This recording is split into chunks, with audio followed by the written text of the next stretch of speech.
יש. Boker Tov, on est d'accord.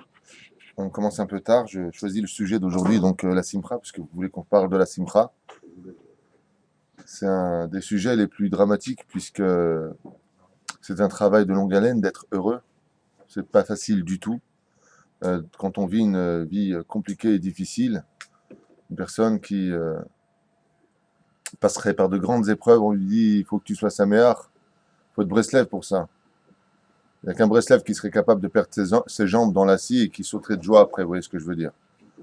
C'est très difficile et très délicat de parler de la Simcha, parce que la Simcha c'est un sentiment, et les sentiments en général ne se dirigent pas, ils viennent d'eux-mêmes. On a le sentiment de vouloir être heureux, on a le sentiment d'être triste, on a le sentiment de vouloir pleurer de joie ou pleurer de tristesse. Mais quoi qu'il advienne, diriger la Simcha comme étant une mitzvah, c'est quelque chose de pratiquement impossible. On est sa mère par rapport à une bonne nouvelle, une remise en question de soi, un ilod est un événement qui va nous donner de la joie, une bonne nouvelle financière, ou d'un enfant qui vient de naître, ou d'avoir trouvé un khatan. Ce sont des choses qui ne sont pas évidentes quand on parle de la Simcha. Quoi qu'il advienne, la Simcha se divise en plusieurs dimensions. Il y a la Simcha de la vie, de par elle-même. Il y a la Simcha de la mitzvah. Et il y a une Simcha qui, elle, par contre, est extrêmement grave, c'est celle de la Havera. C'est-à-dire que les Chachamim nous ont déjà mis en garde en disant que la Simcha, c'est l'essentiel de ce monde. C'est l'essentiel. Mitzvah Gdola, liot besimcha tamid. C'est une grande mitzvah d'être constamment heureux. Un jour, on a posé la question à Rabbi Nachman de Breslev. Il rentre en dansant en plus, lui. On a posé la question à Rabbi Nachman de Breslev. On lui a dit, si c'est une si grande mitzvah d'être heureux, pourquoi c'est pas marqué dans la Torah? Et Rabbi Nachman a répondu, parce que c'est toute la Torah. Il n'y a pas besoin que ce soit dans la Torah, parce que c'est toute la Torah. Akadosh Baruch Hu ne peut résider, ne peut se reposer, ne peut appartenir qu'à un homme au niveau de la Shrina qui aurait de la Simcha en lui. C'est la première condition, avant toutes les autres conditions, pour que Dieu puisse reposer sur la tête de quelqu'un, comme on le verra avec Yaakov, qui ayant perdu son fils Yosef pendant 17 ans, la Shrina se sera éloignée de lui.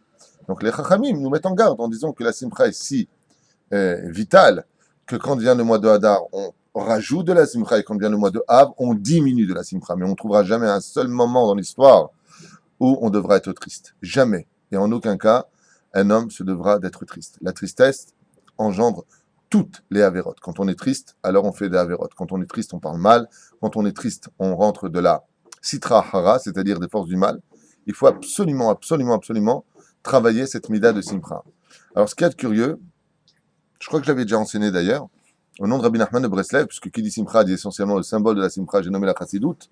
Eh bien, c'est quand même très curieux, c'est qu'on n'a pas le droit de vivre une mitzvah de façon hypocrite. C'est-à-dire que tout le principe de la Torah, c'est Toro Kevaro, intérieur comme extérieur. Quand tu fais quelque chose, tu dois le vivre intérieur comme extérieur. C'est une obligation. Et Rabbi Nachman de Breslev dit Zenachron, sauf pour une seule mitzvah. Bizarrement, vraiment quelque chose qui demande, réflexion. Okay? Je peux en même temps me chercher le Likutei Tzot, Sha'ar HaSimcha, que je puisse le développer en même temps. Pourquoi c'est si curieux? Vous allez comprendre tout de suite. Car, fais juste attention, s'il te plaît, Michael, quand tu passes. Merci. Parce que Rabbi Nachman de Breslev dit il y a une seule mitzvah qui a le droit de pratiquer avec hypocrisie, c'est l'hypocrisie de la simcha. C'est-à-dire que de penser une fraction de seconde que je puisse me mettre dans une situation de je suis pas heureux mais je vais faire semblant de l'être, si c'est ça la mitzvah, te dit Rabbi Nachman, absolument. Et qu'est-ce que ça va me donner? C'est vrai. Le mec, ça va pas du tout dans sa vie, il dit bon, c'est pas grave. Principe très fondamental pour apporter de la simcha, on l'apprend dans la Gemara aussi, tu ouvres les fenêtres, laissez aérer la maison, tu mets de la lumière dans la maison, tu mets un fil de musique, Bezrat Hashem, tu lèves tes pieds du sol. Et pourquoi tu lèverais tes pieds du sol? Parce que le sol représente le monde de la bassesse, le monde des démons, le monde de la tristesse, le sol. Le ciel représente le monde de la pureté, le monde de la sainteté, le monde des anges. Donc on a deux mondes. Quand tu lèves tes pieds du sol, comme on l'a vu avec Rabbi Shimon ben Shattar et les sorcières, 80 sorcières de Ashkelon, ou pour pouvoir les déconnecter du monde de leur tristesse, parce que vous avez remarqué que tout ce qui est sorcier, tout ce qui est noir, tout ce qui est négatif, est représenté par justement le monde de la sorcellerie, le monde des démons. Donc, qu'est-ce qu'il leur a dit Rabbi Shimon ben Shattar? Il faudra, pour qu'elles ne puissent pas agir en conséquence, lever leurs pieds du sol. Il faudra les lever, et si elles n'ont pas de contact avec le sol, alors automatiquement, elles ne pourront pas agir dans les forces du mal, c'est-à-dire le Yagon Vanaha, le monde de la tristesse. De la même façon, on dit Rabbi Nachman de Breslev, quand ça ne va pas dans la vie, lève tes pieds du sol. Maurice, s'il te plaît, donne-nous un exemple de... Imagine Maurice comme ça. Voilà. Donc, dit Rabbi Nachman de Breslev, dans ce cas-là, danse. Quand ça ne va pas dans la vie, et que tu dois absolument récupérer cette mitzvah essentielle qui est le monde de la simcha, c'est de lever les pieds constamment au-dessus du sol. Pourquoi, dit Rabbi Nachman? Il dit parce que quand tu lèves tes pieds du sol, que tu sautes, vous avez remarqué que les Breslev, d'ailleurs, sautent avec les deux pieds. Nous, quand on danse, chacun son style, quoi. Mais quoi qu'il advienne, eux, c'est les deux pieds. Et pourquoi ils lèvent les deux pieds, dit Rabbi Nachman de Breslev? Parce qu'ils se déconnectent du monde de la tristesse. Et quand quelqu'un décède, le nouveau lechem, ça provoque des larmes, on met où? Dans la terre. Mais l'âme qui est heureuse, elle monte vers le ciel.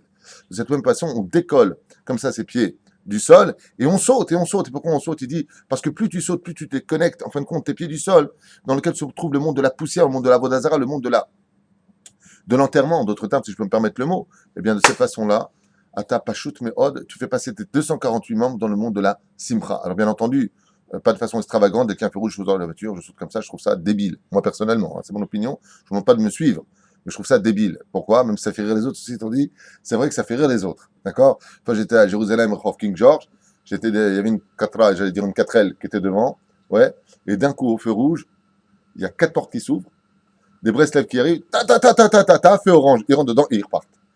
J'ai trouvé ça ridicule, mais je regardais autour de moi, les gens étaient morts de rire. Donc j'ai trouvé ça quand même sympa de donner le sourire aux gens, comme disent les Chachamim, de donner un sourire à une personne, simplement le faire rire, c'est toute la Torah Kula, comme ça disent les Chachamim.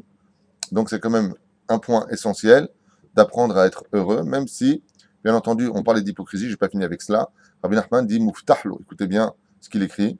Si une personne n'est pas heureuse, mais qu'elle fait semblant d'être heureuse, comme le demandent les sages, alors je vous promets, dit Rabbi Nachman de Breslev, que des cieux, on lui enverra une bonne nouvelle qui lui donnera maintenant une raison valable d'être heureux aussi à l'intérieur de lui. Mais Rov Simcha. Donc on comprend ici que, peu comme on a parlé de la joie de vivre, la joie d'exister, la joie, Baruch Hashem, comme disent, Baruch Hashem Aninochem, j'ai une raison d'être heureux, c'est que j'arrive déjà à respirer. Donc c'est si important. Quoi qu'il advienne, cette simcha-là, si elle n'est pas arrosée tous les jours à l'image d'un jardin, finira cette joie-là par se ternir.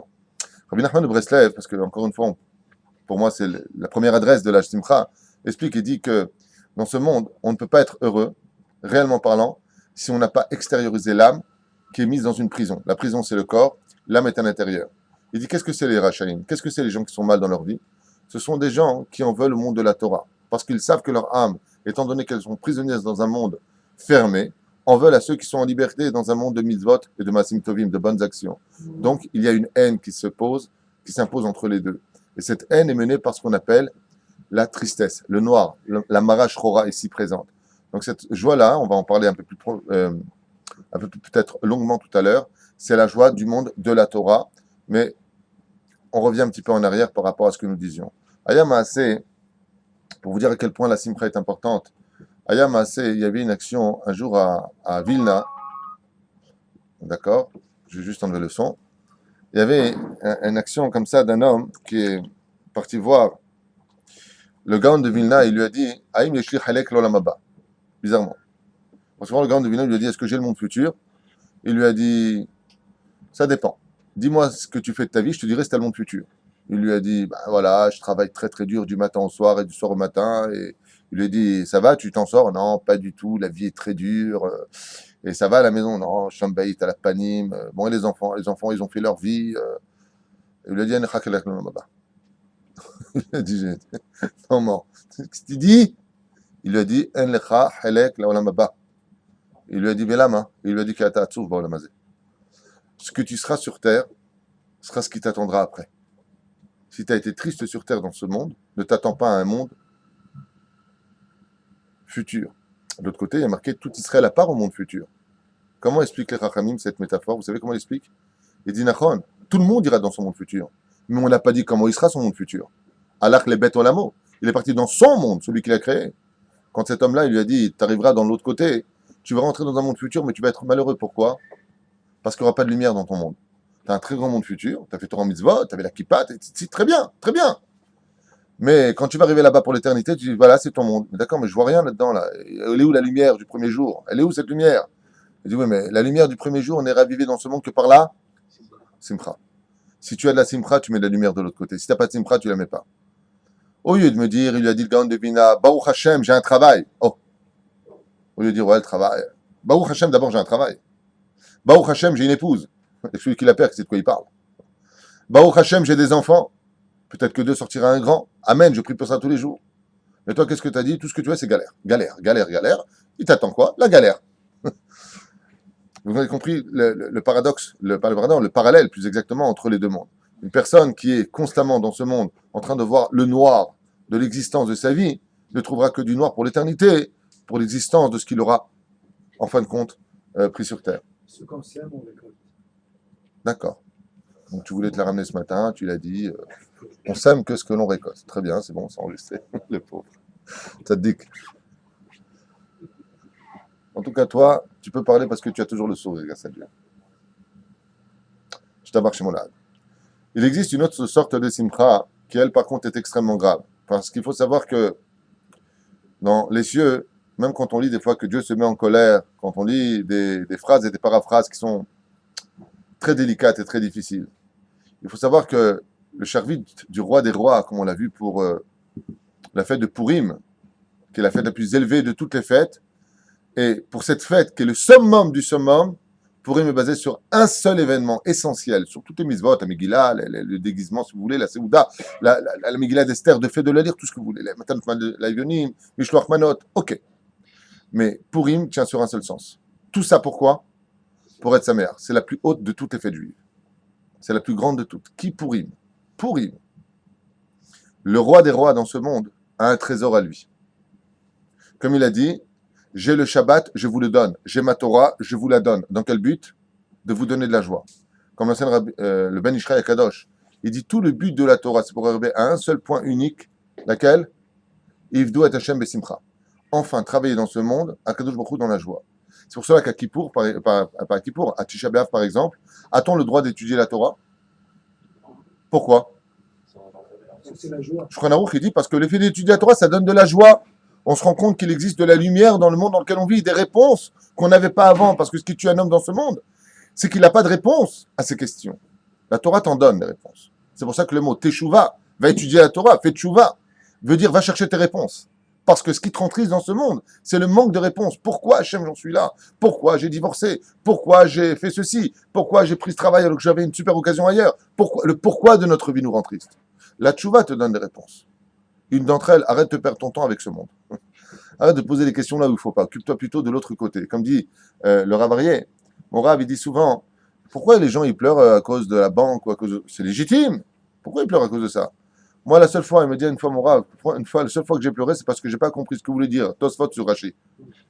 Là, j'ai pleuré. Le Ravarié, une fois, il m'a dit, la seule fois où j'ai pleuré, c'est parce que je n'arrivais pas à comprendre un Tosfot sur le Rashi. J'étais mal, j'ai pas dormi, j'étais... Comment? Et lui, il vient me raconter, il pleure parce que la banque, tu ne peux pas la prendre avec toi. À la limite, si tu dois de l'oseille, c'est le banquier qui ne dort pas. C'est vrai. Prends pas la tête, cool. Que je me rouisserie, c'est ce qu'il fait. Hein? Hein? C'est pas évident, hein? Ouais, en tout cas, moi, j'étais avec un Israélien, un mec qui s'appelle Asher, extraordinaire. Il me dit un jour comme ça à Nitivot, tu viens avec moi à la banque? Je dis, ouais, viens avec toi. On est parlé un petit peu ensemble. Et dès qu'il est rentré, vous savez qu'en Israël, il y en a deux qu'on respecte à la banque. Deux. Ceux qui ont beaucoup d'oseille et ceux qui en doivent beaucoup. Dès qu'il rentre, tout le monde se lève. C'est très simple. Et là, le banquier vient le voir, c'est à l'époque, hein, il lui dit non, ma Itra. Je dis, mais attends, on ne voit pas d'argent, tu as 100 000 shekels de découvert. Et il lui a rigolé au nez, il lui a dit ça a l'air chier. Il vient pour l'attraper, il lui dit écoute, là je suis un peu pressé, on se revoit la prochaine fois. Alors je lui ai dit ça va, tu dors bien? Il me dit moi je dors très bien, apparemment c'est lui qui dort pas. Apparemment c'est lui qui dort pas. Il est pas bien, c'est son problème. Prêter, ils savent prendre des ribiotes, ils ont qu'à attendre pour les prendre, disait-il. Quoi qu'il advienne. Le monde de la simcha, le monde de la joie, c'est un monde où, B'siyata d'Ishmaïa, on a des réponses. Quand on a des réponses, on va chercher la Torah. Cette Neshama que nous avons a besoin de réponses. On est dans un monde de questions-réponses. On est dans un monde où, effectivement, on a besoin de se ressourcer avec la remise en... Est-ce que Bémet on fait bien ou pas? Chachamim te dit arrête avec ça. Arrête de te prendre la tête.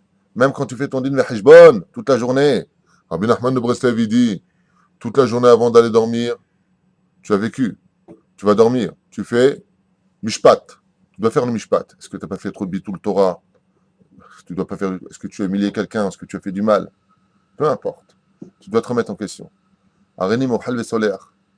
Aval, maintenant, si le mec qui fait ça, al rasra, imagine, il a fait du mal, il a pas étudié, il a fait Zera Levatala, il a tous les péchés du monde entier. Il dort, il meurt. S'il se remet en question, il meurt. Qu'est-ce que j'ai fait de ma vie? Comme les gens qui sont loin de la Torah et qui un jour se réveillent dans le monde de la Tchouva et qui disent mais qu'est-ce que j'ai fait de ma vie? Rien. Ça fait pleurer. Rabbi Nachman de Breslev, il écrit comme ça. Zéya fait meod, et c'est marqué dans tous les sidurim. Alors Rabbi Nachman, il écrit, il dit Aval da'alecha. Si tu veux que toute cette remise en question de ton mishpat, c'est-à-dire de ton jugement personnel et de la valeur dans les cieux, tu n'as pas le droit de t'endormir sans le sourire. Ah, je comprends pas. Alors, khatati, aviti, pachati, je comprends pas. Tu kiffes ou quoi? Effectivement, comme dans les slichot. Hatanu. Comment tu chantes? Parce que si tu fais tchouva dans la tristesse, je ne veux pas ta tchouva. Donc, fais tchouva, reconnais ta faute, mais dans la joie. Tu te rends compte, j'ai fauté, j'ai arrêté de fauter. Là, tu peux être heureux. Donc là, ta tchouva, elle est valable. C'est-à-dire que même dans le monde le plus noir, il faut de la joie. C'est un truc de fou. C'est pour ça qu'on chante le jour où on risque de perdre notre vie parce qu'on aurait mal agi pendant l'année. Truc de fou. Afilou Bézetier, sa mère. Parce que la première pierre de l'édifice d'une teshuva, c'est ce que on me dit d'ailleurs. Par quoi je commence? La cache-route, le Shabbat, la Nida, la joie. D'abord, apprends à être heureux.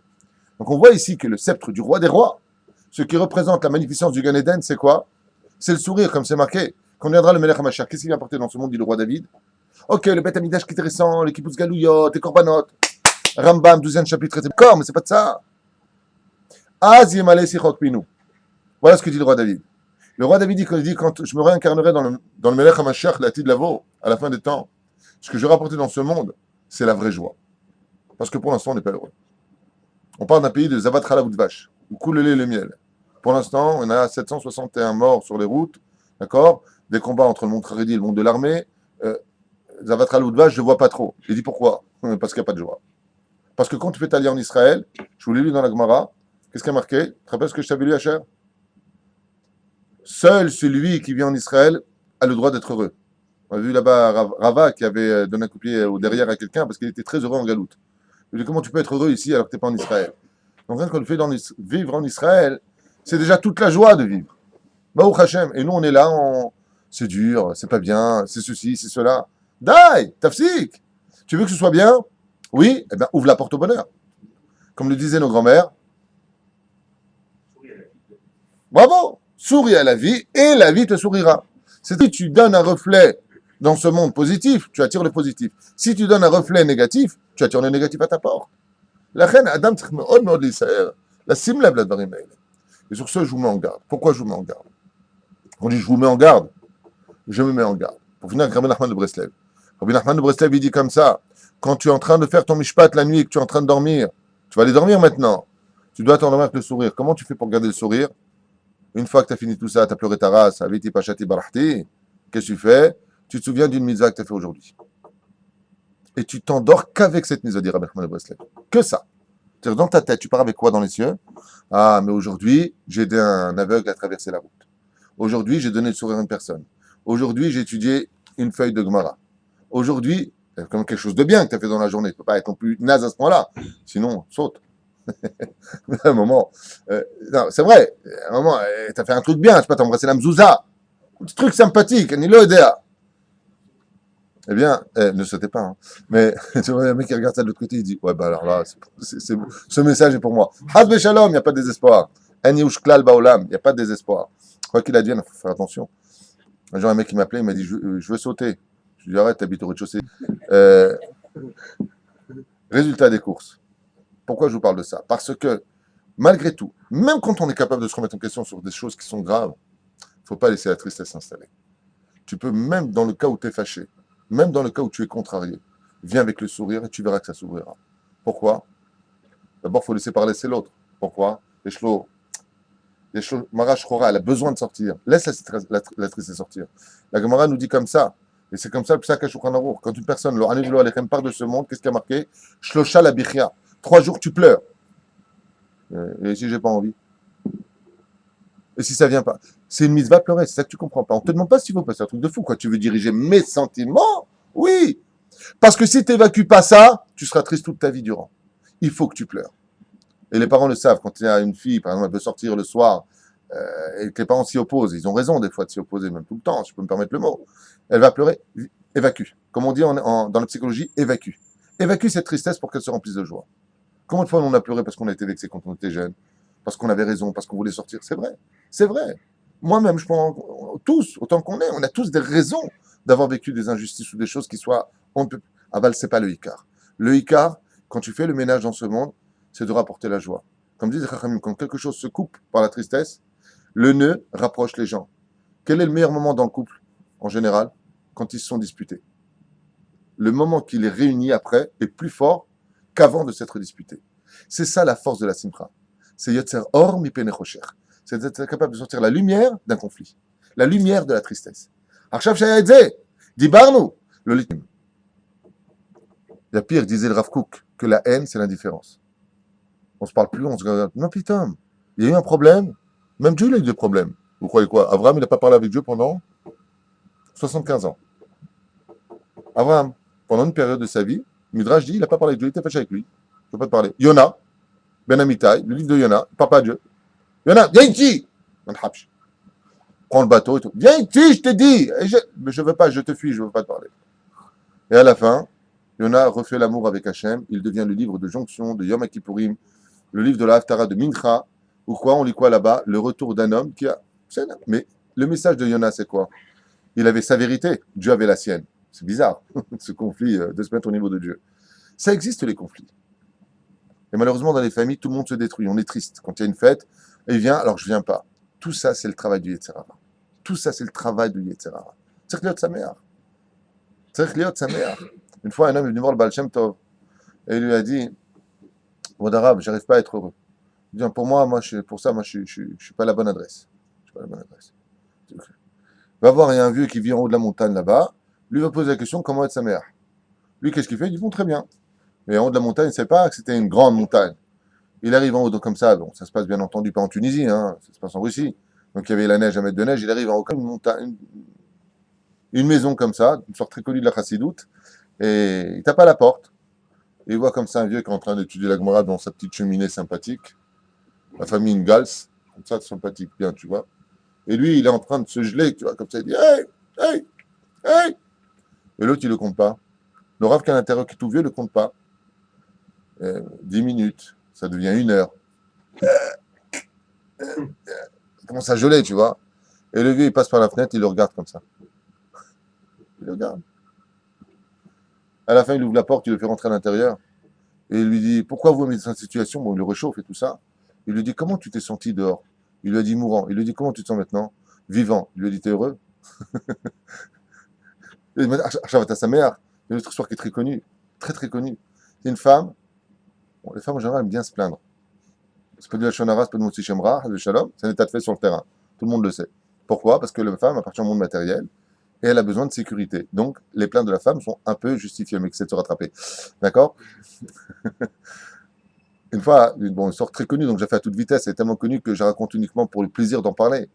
Une femme qui n'arrêtait pas de se plaindre à la maison, oui, c'est trop petit, c'est pas assez grand, j'ai besoin de plus grand. Vous connaissez cette histoire? Elles sont parties voir leur rave.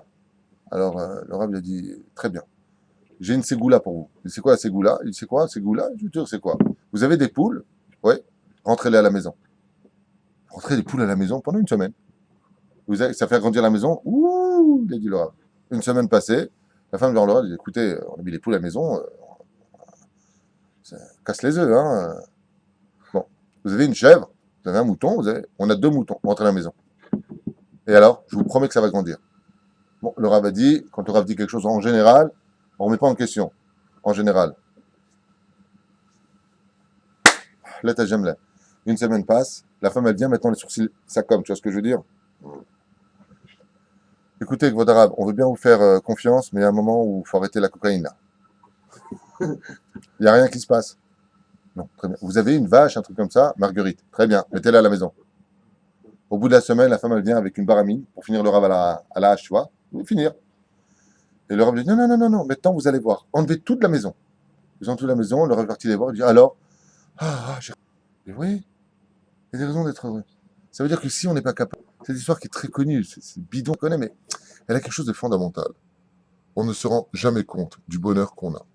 La simcha ne vient taper à la porte de la vie d'un homme que quand il a d'abord su dire merci à ce qu'il avait. Et s'il se plaint de ce qu'il a, alors qu'il aurait voulu plus, le Zohar dit, il perdra aussi ce qu'il avait. Chas v'shalom. Dans les couples, faire attention quand on dit à sa femme, j'en ai marre de toi, qu'est-ce que je vais t'épouser? Dieu peut te la prendre.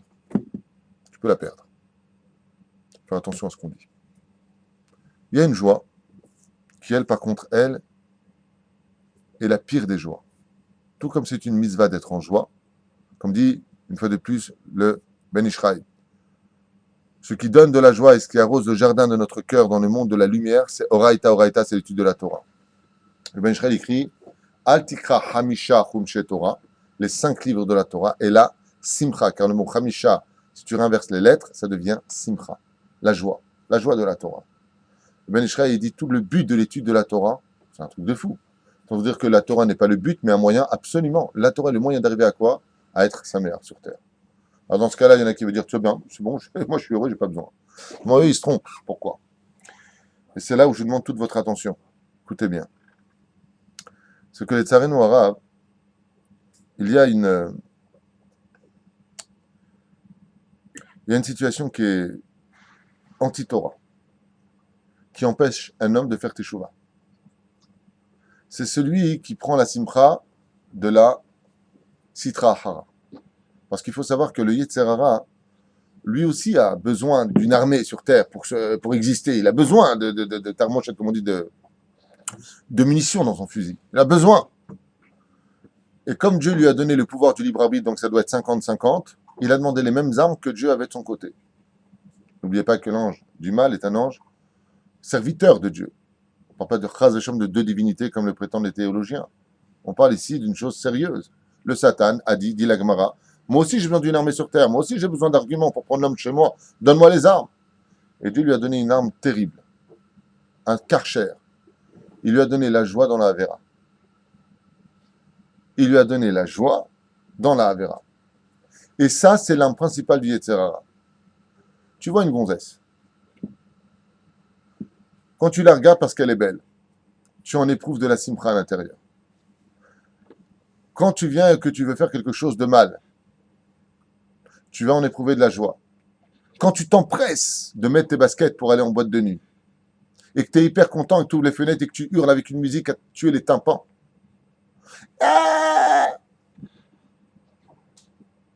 tu effaceras le j'ai pas aimé.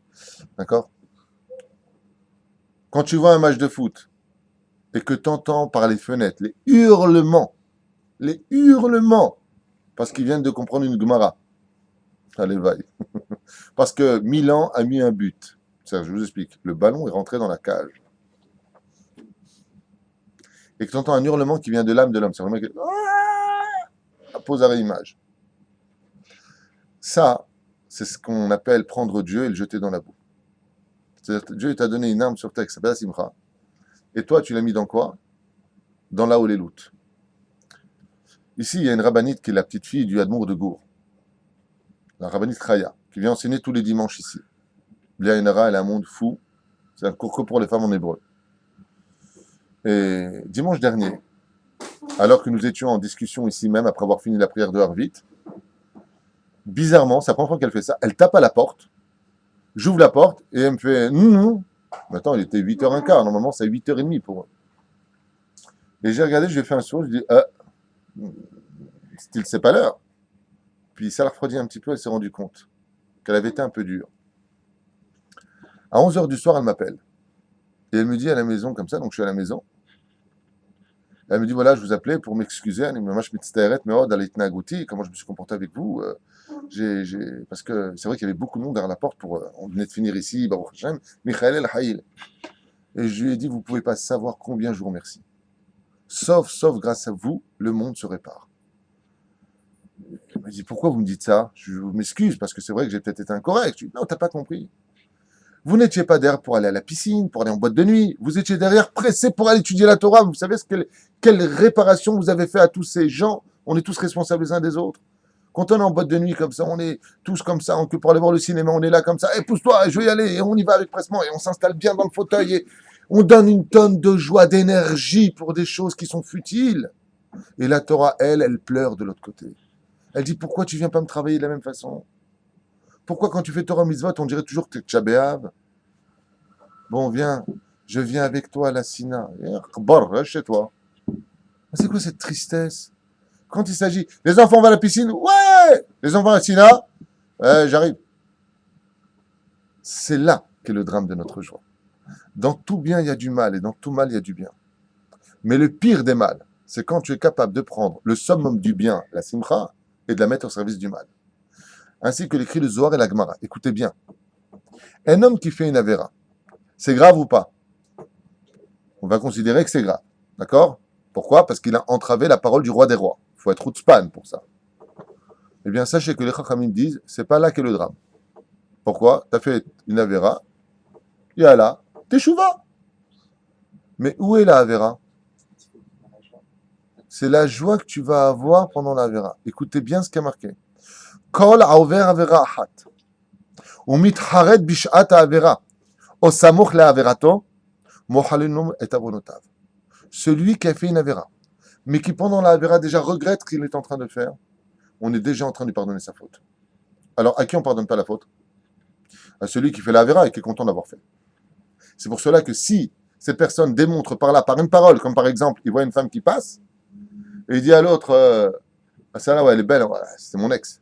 Tu viens de te griller, parce que tu viens de mettre la joie, c'est-à-dire le sceau du roi, le sceptre du roi, dans le monde de la avéra.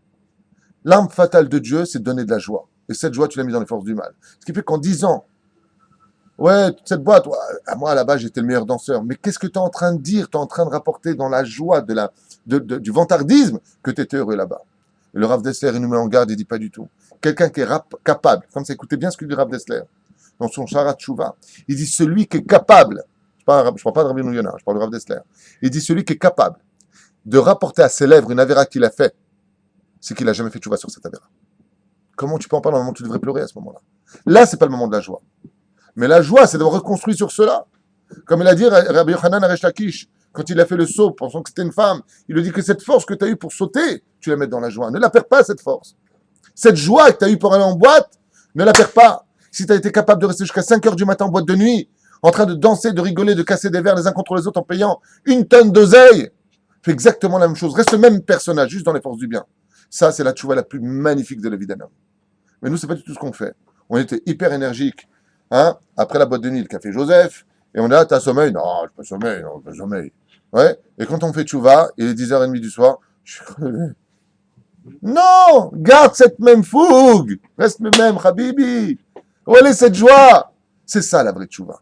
La vraie tchouva, c'est de récupérer ces pions si importants en or, ces pièces d'or qui étaient dans la Sitra Hara, qui étaient notre joie, et de les mettre de l'autre côté. Parce que le Satan, lui, ce qu'il offre, c'est quoi? La joie du moment. Mais une fois que cette joie est passée, il ne te reste plus rien dans la vie. Ce qui fait que quand tu épuises ta joie sur terre au nom des forces du mal, qu'est-ce qui te reste de l'autre côté si tu ne fais pas de tchouva? Tu as enlevé toute ta joie de l'autre côté, donc qu'est-ce que tu trouves? La tristesse. Ce qui fait que si tu ne prends pas dans ce monde avec une perfection d'utilisation, comment utiliser les forces du bien et les forces du mal, automatiquement tu perds de l'autre côté. Comme c'est marqué, celui qui utilise son kavod dans ce monde, il le perdra dans l'autre côté. Qu'est-ce que t'offre le monde futur? C'est marqué comme ça, des cris de chants, des chants mélodieux qui font élever l'âme à un très haut niveau. T'écoutes des musiques roll dans ce monde qui vont te donner de la joie, tu perds ta musique de l'autre côté. C'est pas une blague, ce que je dis, c'est pas une métaphore, c'est réel. T'es pas accueilli dans la joie. T'es dans ce monde, dans la Holéloute, en train de t'éclater, comme dit Moshe Rabbeinu quand il descend, il dit, qu'est-ce que sont ces cris de guerre? Et non, c'est des cris de Holéloute, c'est des cris de boîte de nuit, lui dit-il, Moshe Rabbeinu et Yeshua bin Nun. Ce que tu entends, ces cris-là, c'est parce que les hommes et les femmes dansent ensemble. Alors qu'est-ce que ça a provoqué? Qu'ils pleurent au Guéhinam. Ils ont été massacrés par la tribu de Lévi, 3000 personnes ont perdu leur vie. Ce que tu prends dans ce monde, dans la Sitra Hara, tu le perds dans la Sitra des Gdusha. C'est pour ça que la joie, c'est un sujet qui est très important, mais très dangereux. Parce que la joie veut exister en nous par les deux forces. Le Yetzer Hara veut tirer la joie de son côté, et le Yetzer Hara veut tirer la joie de son côté. Je vous donne un exemple concret dans ce domaine. Un des plus grands pièges du Yetzer Hara. Tu ne peux pas voir une personne, tu l'aimes pas, mais vraiment tu l'aimes pas. Pourquoi? parce que tu l'aimes pas. Cette personne, tu la vois fumer une cigarette au kikar, pendant Shabbat Kodesh. Qu'est-ce que tu ressens au moment où tu la vois fumer une cigarette? Franchement. Allez, on parle à la tunisienne ou à la marocaine ou à l'algérienne, peu importe. Dis-le, je t'en prie, dis-le fort qu'on entende ici. Dis-le. Dis-le. Celui-là, il va crever au Guéhinam. Et on est content parce qu'il fume une cigarette. Toi, tu vas le payer. Ah, je suis content. Les Chachamim, ils disent, là, tu as un vrai rachat. Pourquoi? Parce que tu as mis ta joie dans le malheur de l'autre, dans sa tristesse, où lui prend du plaisir à fumer sa cigarette. Il y a un mélange du mal et du bien mélangé entre eux. Tu as refait la même faute originelle de mélanger le Tzada Tovara ensemble. Alors que normalement, c'était un juif heureux sur terre. Qu'est-ce que tu aurais dû? Pourquoi je dis heureux sur terre? Parce qu'en réalité, seul celui qui est heureux dans sa vie ne voit le mal chez personne. Quand tu es vraiment bien avec toi-même, tu vis le bien chez tout le monde. Quand tu es mal avec toi-même, tu vis le mal chez tout le monde. Quand tu vis pas en harmonie avec ton corps et ton âme, tu seras fâché avec tout le monde. C'est qu'une question de remise en question. Quand toi, tu vas bien, tu es construit, tu construis les autres. C'est un état de fait sur le terrain. Le drame, c'est que quand tu vois une personne qui fume le Shabbat et que tu n'aimes pas, pourquoi tu devrais avoir mal à ce moment-là? Parce que l'honneur de ton roi qui t'a donné ta joie n'est pas respecté. Donc comment tu peux te réjouir? Vous voyez comment c'est malicieux? Vous voyez comme quoi le Yetzer Hara il peut dire vas-y, sois en joie, c'est une mitzvah. Réjouis-toi de sa perte. Et c'est ce qui est marqué dans ma Masechet Avot. Binfol oivecha al tismach. Il y a des moments où la joie, il ne faut pas la voir. Quand tu vois ton ennemi juif qui tombe, mais parce qu'il est juif, ne dis pas Shefik, c'est bien fait pour toi. Vous connaissez ces phrases horribles. Je t'avais prévenu. Haha, ma pitom, sois pas heureux. Parce que Dieu s'est infligé toutes les souffrances que son peuple aura. Vous savez ça dans le Zohar Kadosh? Chaque fois qu'un juif souffre, il y a 6 millions de juifs qui sont entrés dans le four crématoire. Il y a 6 millions de fois où Dieu s'est mis dans le four crématoire. C'est marqué dans le Zohar Kadosh de l'Agmara. Comme Machis Belou Banaï, tout ce que souffriront mes enfants, je me l'infligerai. Ce qui fait que quand tu es triste, parce que tu es malheureux, parce que Dieu t'a mis à l'épreuve, dans quelle situation t'as mis Dieu dans les cieux? Tu l'as mis dans la tristesse. Vous comprenez ce que je suis en train de dire? C'est la crécelle, tu tournes le monde d'en haut. Hachem Tzilecha Yadim Lecha, Dieu n'est que l'ombre de ton action. Quand un homme se met à pleurer sur terre parce qu'il en peut plus, il en peut plus de sa vie. Quand un homme est malheureux sur terre, quand un homme se met à pleurer sur terre, sachez que Dieu, au même moment, il est triste et il se met à pleurer. Pourquoi? Parce que comme c'est marqué dans la 24e Mishnah du 4e chapitre de Masechet Avot, je te crée malgré ta volonté, je te prendrai malgré ta volonté, tu rendras des comptes malgré ta volonté. Pourquoi tu me dis constamment malgré ta volonté? C'est que Dieu, en dépit de notre volonté d'exister, s'est infligé les mêmes bonheurs ou les mêmes malheurs si on souffrait. Il se les inflige à lui tout seul. C'est pour ça que la Shrina pleure. Nous, on n'a pas de Beth Amikdash, on est malheureux. Qu'est-ce qu'on dit tous les Tikkun Chatzot? Verachel Mevakal Banea. Le Vrachel, c'est la Shrina. Dieu aussi, il pleure. Dieu aussi, soi-disant, est habillé en noir. Dieu aussi vit dans notre situation. Ce qui fait que quand le peuple d'Israël est heureux, qu'il ne se plaint pas, qu'est-ce qu'on provoque dans les cieux? Que Dieu est heureux et ne se plaint pas. C'est pour cela que quand le peuple d'Israël, même dans le monde de la Véram, est heureux, c'est horrible à dire, on vit tous ensemble, on est heureux, Akadosh Baruch Hu, il dit bon, mes enfants, moi, sont heureux. Hachem Valachet Amo Bachalom, il y a la paix entre eux, je suis heureux. C'est un truc de fou. Mais c'est pas une bonne joie, mais moi, c'est une joie. Est-ce que vous comprenez ce que je suis en train de dire? Cette joie dont on parle est importante, mais elle est dangereuse. Parce qu'il faut savoir la mener à bon terme. C'est la joie de la simcha, la joie d'accomplir les mitzvot. Omer Maran Ben Ishraï, dans son commentaire sur Shir HaShirim, il dit Velo ya'ale ala da'at, sha'adam yikabel et tzcharo ba'olam haba, tmurat mitzvot asher kiyam ba'olam hazeh, ki lekach notzarta. Je traduis. Ben Ishraï dit que ne vienne pas une fraction de seconde à ton esprit que tu recevras un salaire pour avoir accompli des mitzvot dans ce monde, parce que tu n'as été créé que pour cela. Alors sur quoi? Il dit Akadosh Baruch Hu mesurera dans quelle joie, avec quelle joie tu as accompli les mitzvot. C'est la joie qui te donnera, à cause de la mitzvah que tu vas faire, ou grâce à elle plus exactement, le salaire du monde futur. Et ça veut dire quoi? Ça veut dire que si tu viens faire une mitzvah dans la tristesse, c'est une humiliation pour la mitzvah. Quoi, c'est comme ça que tu me crées? Et regardez bien comment c'est marqué et expliqué. Il y a marqué que le jour de Rosh Hashanah, Eshtabar Shemo Lahad, les anges de nos mitzvot viennent se présenter devant Dieu. Et qu'est-ce qu'on dit pendant les Slechot? On dit, avant d'arriver donc à Rosh Hashanah, on dit quoi? On dit que les anges eux-mêmes ont peur de se présenter devant Dieu. Et là on dit tant mort, je comprends pas. Pourquoi? Parce qu'un ange, il n'a pas de libre arbitre, en quoi il devrait avoir peur? Non, c'est pas les anges de la création du monde simplement qui se présentent. Ce sont les anges de nos mitzvot. Chaque fois qu'on fait un ange blanc, il se crée. Mais cet ange, vous savez quelle forme il a, dit le Zohar Kadosh? Si t'es gros, il est gros. Si t'es maigre, il est maigre. Si t'es beau, il est beau. Si t'es moche, il est moche. Il te reflète. Ce que tu es, il est. Et au moment où il est créé, vous savez ce qu'il représente? L'état d'esprit de ton enthousiasme de la mitzvah. C'est-à-dire, le mec, il vient, il donne la tzedaka. Comment il va donner la tzedaka? Premier cas de figure, Mikol Alev, sourire. L'ange qui est créé, il vient avec le sourire, il est super heureux. L'autre, il donne la tzedaka, il gadal, il kadash, puis le kaddish sur son oseille, il a les boules. Comment il est créé l'ange comme ça? Cet ange-là, il est figé à vie. Il a été créé comme ça. Le jour de Rosh Hashanah, Dieu, il dit, montrez-moi le trésor de mes enfants. Les anges, ils ont peur. Pourquoi ils ont peur? Parce qu'ils représentent ce que tu as été le jour de ta mitzvah pendant l'année. Ce qui fait que résultat des courses, comment il se présente l'ange devant Dieu? Tu représentes quoi, mon fils? C'est quoi cette tête? Ça, c'est la bise des tefilines du matin. Akadosh Baruch Hu, il est vexé, il dit quoi? C'est comme ça que tu as accompli la mitzvah? Imaginez un peu qu'une mère demande à son fils, chérie, tu peux m'apporter un verre d'eau? Le petit. Tiens, Rasra, j'en veux plus du verre d'eau, tu m'apportes alors ça. Demandez un service, je te demandais de faire un truc, tu me le fais comme ça. Deuxième cas de figure. Chérie, tu peux m'apporter un verre d'eau? Bessimchaïma. Il apporte avec le sourire. Tiens, maman, c'est bon, c'est frais? Ah, c'est plus le verre d'eau qui est important maintenant. Le service qui a été rendu pour le faire, le sourire qui a été mis, c'est ce qui donne toute la joie de le boire. C'est comme ça que Dieu voit les choses. Sachez-le. C'est ce qui est marqué dans les livres Sfarim, Kedoshim. Quand tu viens pour faire une mitzvah, c'est ce que Dieu va mesurer. La vraie simcha dans ce monde, comme c'est marqué, venez devant lui en dansant et en chantant. Le chant est très important. Hier soir à table, avec mon épouse, j'étais en train d'expliquer comme c'est la Iloula du Baal Shem Tov.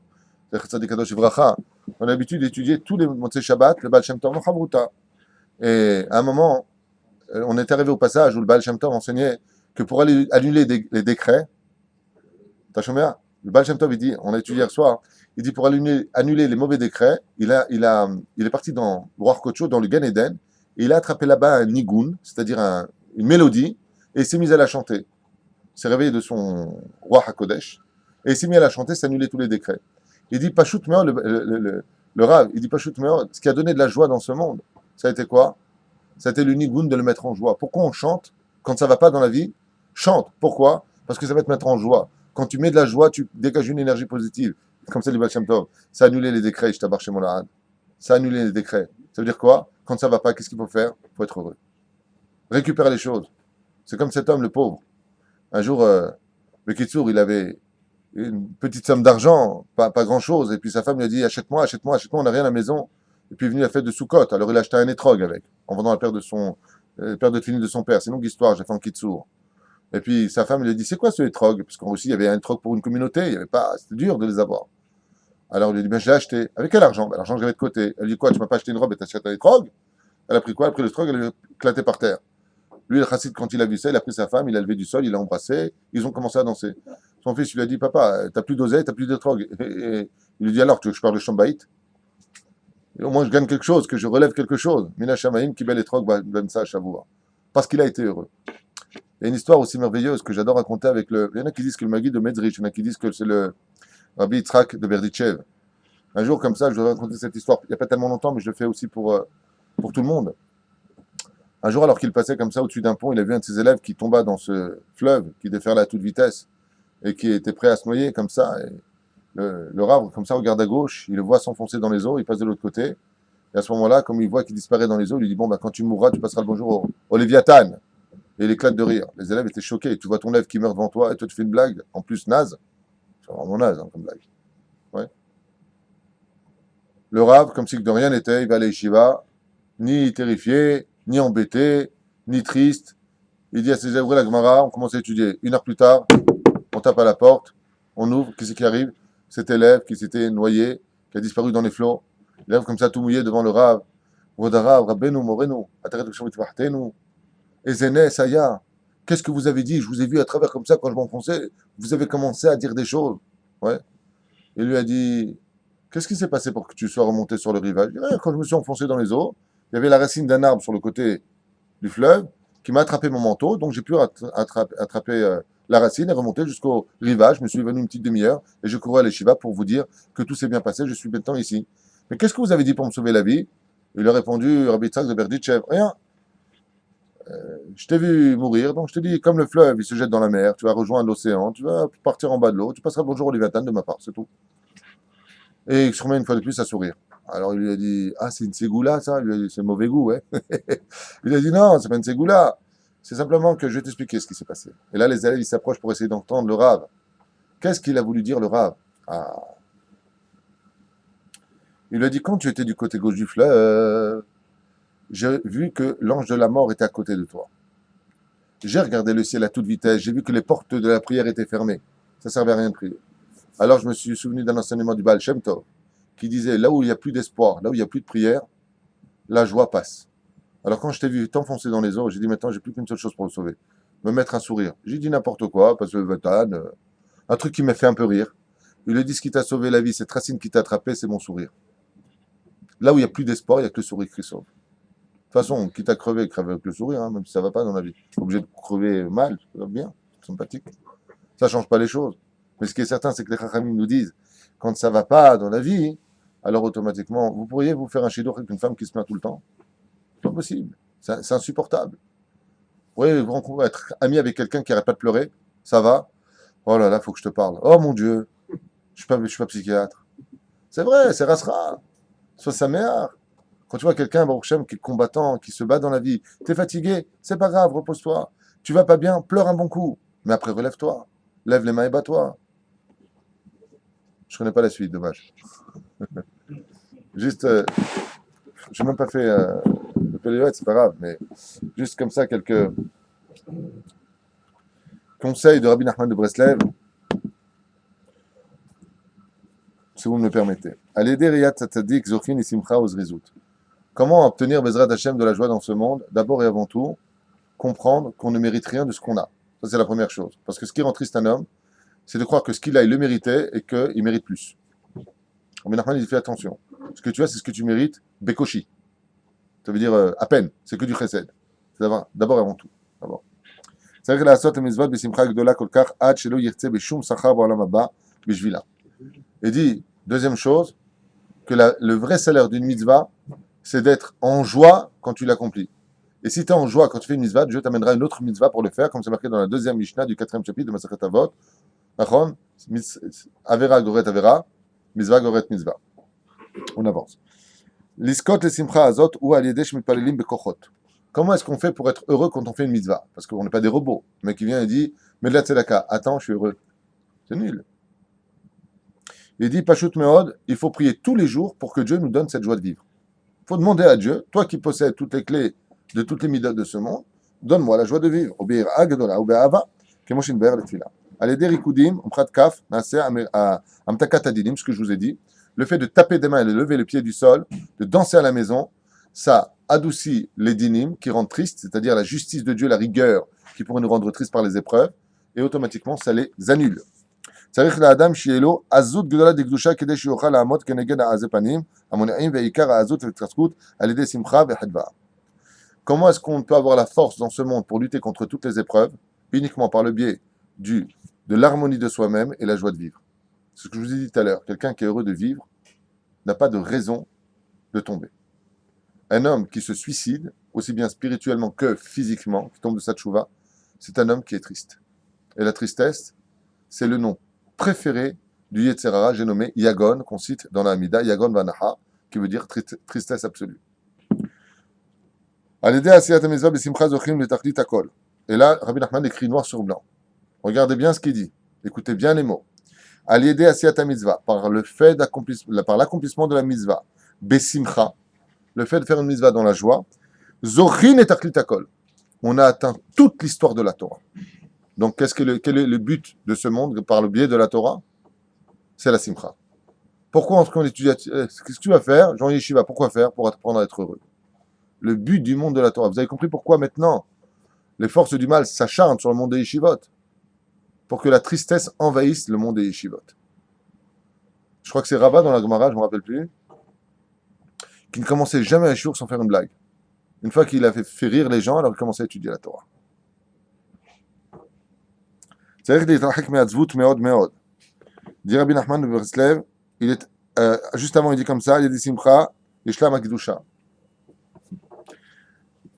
Comment compléter la kedusha d'un juif kedoshim tiyu? Par le biais de la simcha. C'est-à-dire que si tu es heureux, tu es automatiquement sur le chemin de la kedusha. Heureux dans le monde des mitzvot, pas de la boîte de nuit, hein, ce qu'on disait tout à l'heure. Un homme se doit de s'éloigner par tous les moyens de ce monde de la tristesse, quoi qu'il advienne. Pourquoi? Car les clipotes aiment Bichinat Atzvut. Parce que toutes les pires clipotes de ce monde, c'est-à-dire les écorces qui viennent adhérer à l'homme, comme l'Aïnara, d'accord? Quelle est l'antithèse de la Marashchora qu'on appelle l'Aïnara, le mauvais œil? C'est quoi? C'est quoi le symbole qu'on utilise? C'est le mot Hamesh, Hamsha. Hamsha, c'est les lettres du mot Simcha. La tristesse ne vient pas chez la Aïnara ne se pose pas chez quelqu'un qui est triste. C'est-à-dire que le bouclier contre l'Aïnara de l'autre, c'est la joie. Mais attention, comme on l'a déjà dit, répété, redit, répété.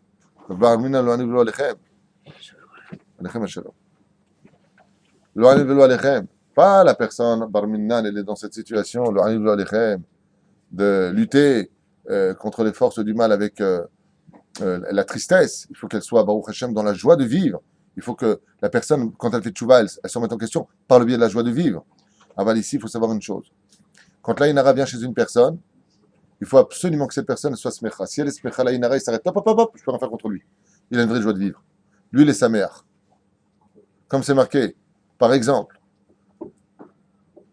dans la première Mishnah du 4e chapitre, il y a marqué Benzoma Omer, Ezeu Ashir, à sa mère Bechelko.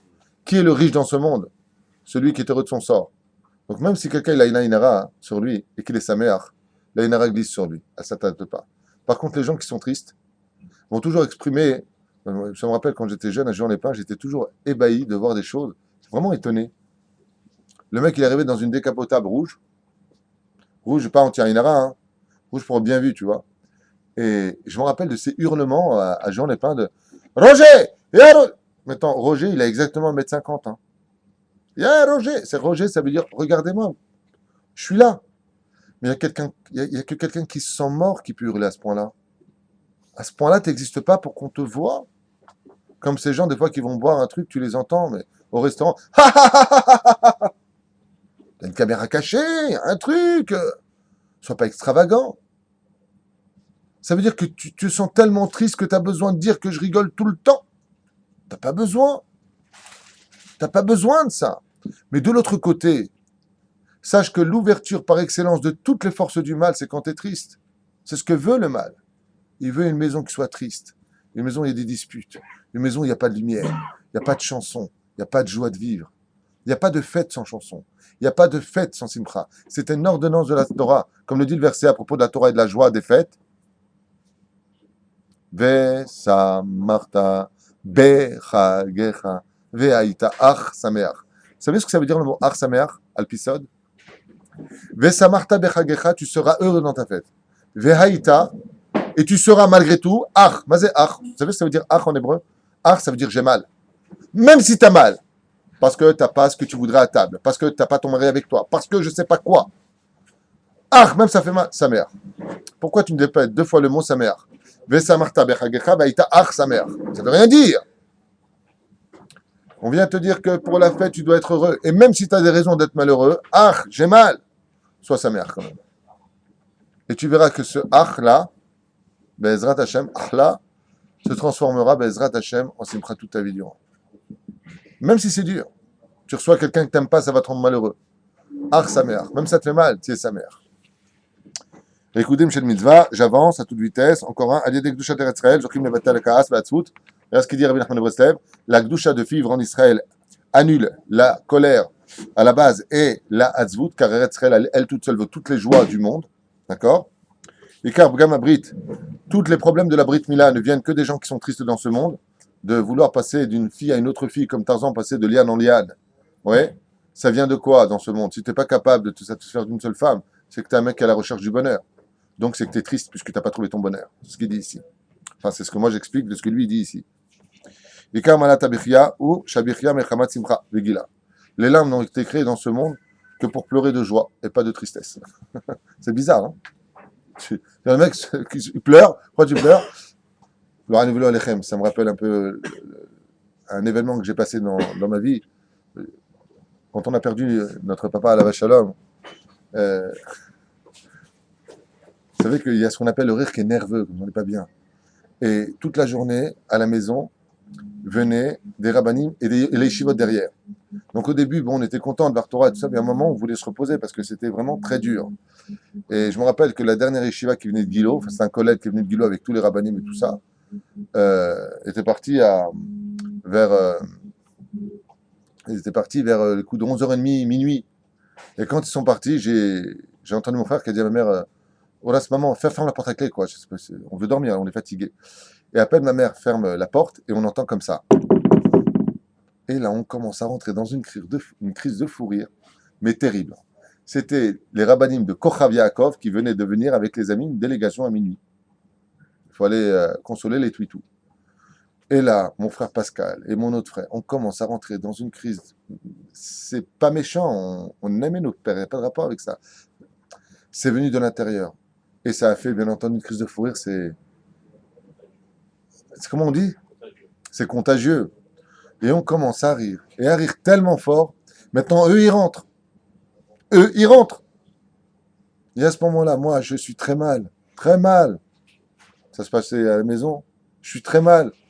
Et j'arrive tellement. Plus je voulais m'arrêter, plus ça. Et donc, je me mets à pleurer. Et lui, il vient le après, il me dit t'inquiète pas, ça va passer. Et là, je rigole encore plus. Zaya Nora Veillon. Zaya Nora Veillon. Je t'abarque chez mon âme. Nora Veillon.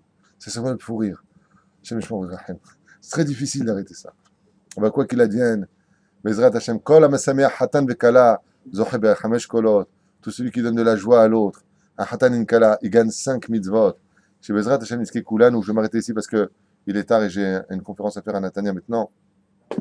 Mais quoi qu'il advienne pour nous, Bezrat Hashem, qu'on soit toujours en joie, quand il y a des conflits, des incompréhensions, le Yetzera, c'est ce qu'il veut. Qu'est-ce que le Yetzera? Il veut que quand il y a un conflit, il y a de la tristesse dans les maisons. Mapitom, il ne faut pas laisser la tristesse s'installer. Faire le premier pas chacun de nous. Il faut se ressouder. Il ne faut pas dire Yetzerara, tu ne nous auras pas. Quand on a une amitié qui est sincère, quand on est une famille, des frères, il ne faut pas laisser les rats s'installer. Yetzerara, il faut qu'il circule un œuf. Pourquoi? Par le biais de la simcha. Si tu veux souder une amitié, il faut qu'elle soit par la simcha. Il y a des non-juifs, qui arrivent à nous avoir, nous les juifs, parce qu'ils nous donnent plus de joie que d'autres juifs. C'est là qu'est le drame de notre histoire. C'est comme l'autre. Je suis venu avec une blague pour faire rire, peut-être, je ne sais pas si ça vous fera rire. Essayez de répondre parce que ça n'arrête pas d'appeler et je ne sais pas ce que c'est. C'est un juif comme ça, il divorce de sa femme, une juive, et son copain il lui dit quoi, t'as divorcé d'elle? Et ça, ouais, elle arrêtait pas de se plaindre et tout, elle est triste tout le temps, elle porte la sub, elle était tout le temps en train de pleurer et tout ça et tout. Je l'amène là-bas, oui, c'était pas, c'est quoi ce film? C'était naze, le restaurant, tu t'es fait avoir, c'est trop cher. La vérité, la vérité, la vérité. Il dit alors maintenant, qu'est-ce que tu fais? Il dit maintenant, qu'est-ce que tu fais? Il lui a dit maintenant, ben, je me suis avec une non-juive. Il dit, elle se plaint pas? Il dit, si, elle se plaint aussi. Ben, elle dit, alors, je m'en fous. ברוך אדוני לעולם אמן ואמן, תשכחו לזאת מעשים טובים, שיהיה לכם שבוע טוב וחג שמח.